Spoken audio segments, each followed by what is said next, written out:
All right, the FBI is now re-examining high-interest cases that went unsolved in the Biden era. That includes the 2021 D.C. pipe bombings, the 2022 leak of the Supreme Court's Dobbs decision, and the cocaine that was found in the White House in 2023. Here to discuss this and more is FBI Deputy Director Dan Bongino. Dan, great to see you on the couch again. Yeah, welcome back. Absolutely. Good to see you in person. Memories, so many good memories here. Great to see all of you. First off, before we get into specifics, what did you think the job was going to be like? What is it like? You know, the biggest lifestyle change for me has been family-wise. I mean, we already went through this with my time in the Secret Service. But, you know, when the president called and asked if I would take the job, you know, you can't tell your audience for years, go out and do stuff, talk is cheap. And then when the opportunity comes to do stuff, I didn't mean me, you know, I meant you. It's kind of you're a fraud. I mean, you don't sound like a fraud, you are one. So it was a lot. It's been tough on the family. People ask me all the time, you know, do you like it? I say, no, I don't. But I didn't, the president asked me to do this to like it. You know, nobody likes going into an organization like that and having to change things and make big, bold changes. But, you know, I was at one of our facilities yesterday down in Winchester, and a woman who worked there, very nice, said, you know, I used to watch your show. I miss you. I said, you know, I miss me, too. You know, part of you, part of you dies a little bit when you see all this stuff from behind the scenes. You're doing this for country, so we appreciate that and we thank you. And we're excited to find out, to roll back the curtain and find out what's deep in the FBI. We have so many questions about those 3 cases we just mentioned. Y'all are doing a deep dive into this. What's the latest on those investigations? So the moment Cash and I swore in, we realized that the first thing we had to do is rebuild public trust. This is your FBI. It's not mine. I tell the employees every day, you don't own it, you don't own it, I don't own it. It's like being the center fielder for the Yankees. That'll live with you forever, but you don't own the Yankees. It's a proud franchise. The place has taken a reputational hit. There is zero question about it. There were a lot of bad actors. One of them still out there causing us all kinds of trouble. So we had to fix it and rebuild public trust. One of the ways to do it is these cases of significant public interest that matter. You know, we had 2 pipe bombs planted on January 6th. I mean, we were told by partisan actors out there this was the insurrection, the world was going to fall apart, and no one seemed to show any interest in this case. The second we got in, I put a team on it, and I said, I want answers on this. And I'm pretty confident that we're closing in on some suspects. The reason, by the way, I use social media with these cases, I'm trying to communicate on social media, is nothing's by accident, guys. I do nothing by accident. Every time I put a tweet out on it, we get tips. We got a fascinating tip on one of these cases, one of the 3. I don't want to say which one, but I'm pretty confident that we're going to close out one of them, hopefully shortly. And in the cocaine in the White House, you know, I saw someone on social media, which is fine. Everybody's entitled to an opinion. We work for you, but said, I don't care about the case. Yeah, I do. I was a Secret Service agent. A potentially hazardous material made its way into the White House. Nobody seems to know how it got there, and nobody seemed to investigate it fully. Like, you know, what planet do we live on where that's not of public interest? So you're faced with this interesting thing. I've known you since I was a kid, and I know your instinct is to swing back, but you promised that you weren't going to do that. You promised that you were going to get rid of the partisanship, and you were going to go back to being a law enforcement officer. Yeah. You went in there, and there were some cases that were closed or still open that a lot of the public felt a little sketchy about. The first assassination attempt against President Donald Trump. It's like, is he really the guy? What happened with Epstein? Can you say with confidence, as a lot of people, you used to be their guy when it comes to podcasts, appearing on Fox News, but now as a law enforcement officer, can you say we have all the information? Well, I'm never going to say we have all of it. And people ask me all the time, are these cases closed? And whether they're closed administratively is irrelevant. If new tips come in, we're absolutely going to follow them. And that's why I always put out, if you have additional information, please let us know. Those 2 cases obviously are of significant public interest. I'm just telling you what we see in the file. I just want to be crystal clear on this. I am not asking anyone to believe me. I'm telling you what's there and what isn't. Right. There is nothing in the file at this point on the Epstein case, and there's going to be a disclosure on this coming shortly. We are working through there is video. That is something the public does not know. There's video of him killing himself. No, not the actual act, but the entire MCC Bay, there was only one camera. There's video that when you look at the video, and we will release, that's what's taken a while on this, We are working on cleaning it up to make sure you have an enhanced, Right. and we're going to give the original so you don't think there were any shenanigans. You're going to see there's no one there but him. Right. There's just nobody there. So I say to people all the time, if you have a tip, let us know. But there's no DNA, there's no audio, there's no fingerprints, there's no suspects, there's no accomplices, there's no tips, there is nothing. If you have it, I'm happy to see it. There's video clear as day. He's the only person in there and the only person coming out. You can see it. So there's three cases that you're looking at: the D.C. pipe bombings, the Supreme Court leak on the Dobbs decision, and the cocaine in the White House. You say one of them, within a day or two, we're going to have a major break? Well, we got a good tip this morning. We're going to run it out. We're not going to be able to make that public, obviously, right away, because we have to make sure, and we have to go all the proper steps. What I don't want to do ever, and I've said this before, it's not an excuse. I can't say to the public enough. I put it in my tweets all the time. I'm not asking you to trust me. Nothing drives me crazy when people go, they're asking us to trust the plan. I am absolutely not. Read my tweets. I don't want you to trust me. I don't. I'd be nice. You'll have evidence. All I care about is results. So and let's talk about make what sure the it's done president right. wants. He clearly wants a result. When he told Brett Baer on the assassination attempt, he's got questions on the first one. Watch. There's a lot of frustration that we still don't know about that shooter in Butler. And we don't know about his communications. Will we get transparency? I thought it was strange. The one guy had 18 cell phones. Okay. I have a lot of cell phones, but I have like 2. I call that a lot. And I think I probably make more calls than him. They live outside of Butler in a little place. Where do they get this lawyer that would represent IBM and would represent ExxonMobil? But you're the president. Can't you find out? No, Secret Service. They tell me it's fine. But it's a little hard to believe, to be honest with you, okay? It's a little bit hard to believe as I get that throbbing feeling. So, Dan, the question is that a lot of people have wondered is, did this kid have help? He could not have pulled it off by himself. Was there a foreign actor? Did someone provide him with the weapons? Was there chatter online?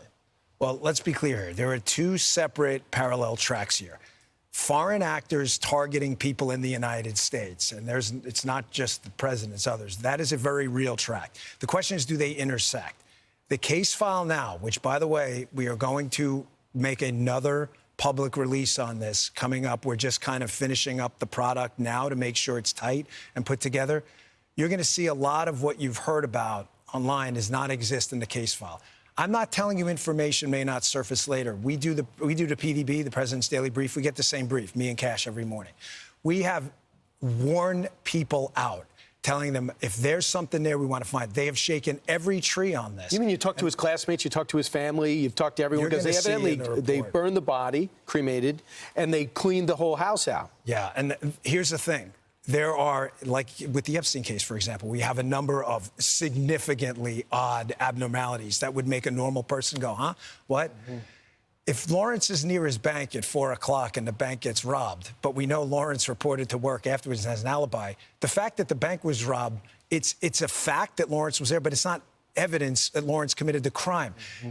Things, really, really bad things happened in this case. But when you see the report we're going to release, you'll see that not everything you've been told is true. But the president is not wrong at all. I mean, he was shot in the head.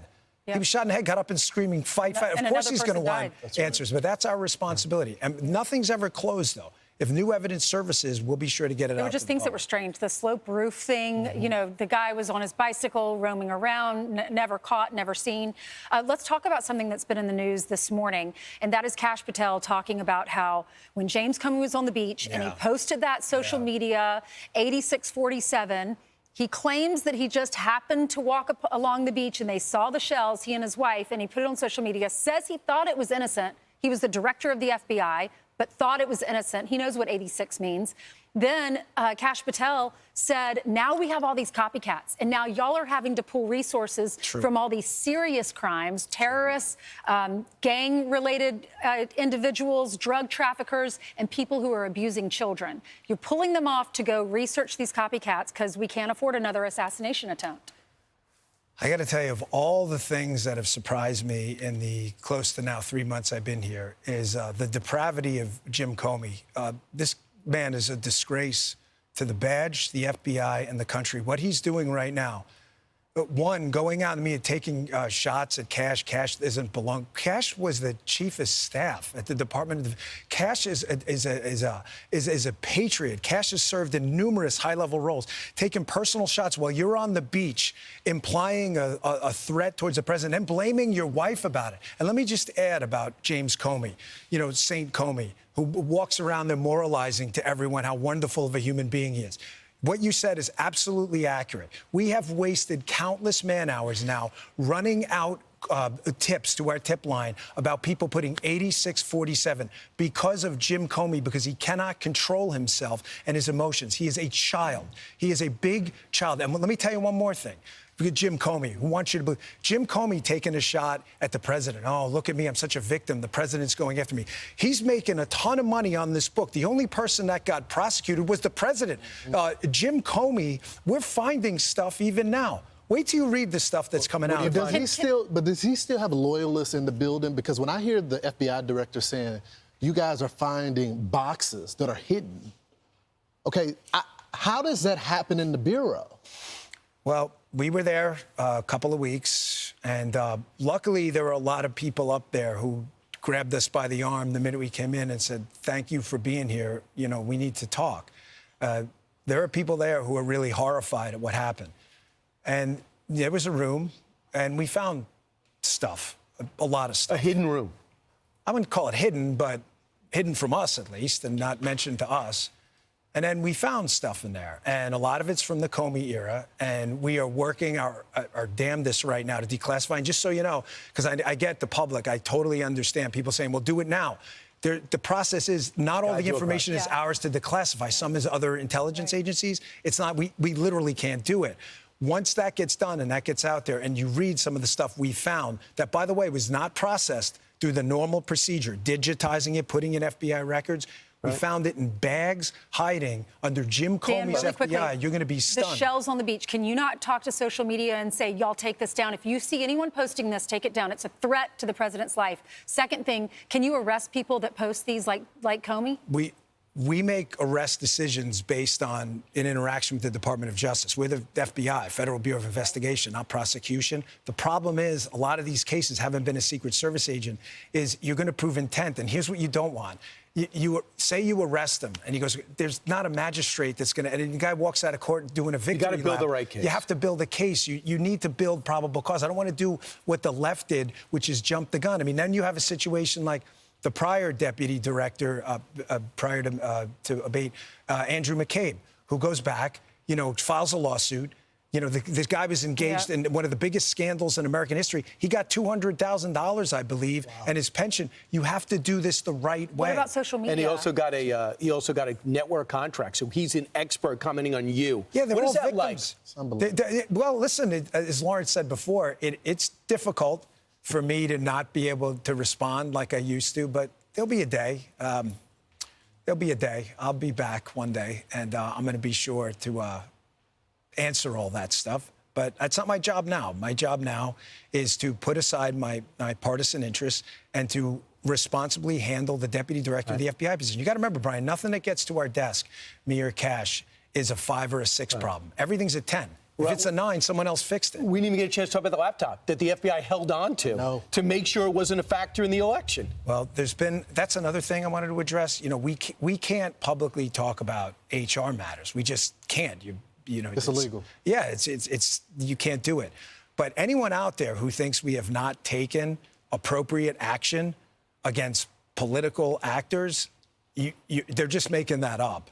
We can't go out and advertise this stuff, but if you think we're allowing partisanship to infiltrate the FBI and just let all that bad stuff happen, you're really just making, I don't know why you're doing it. Maybe you're trying to break up, divorce us from the people and breed mistrust.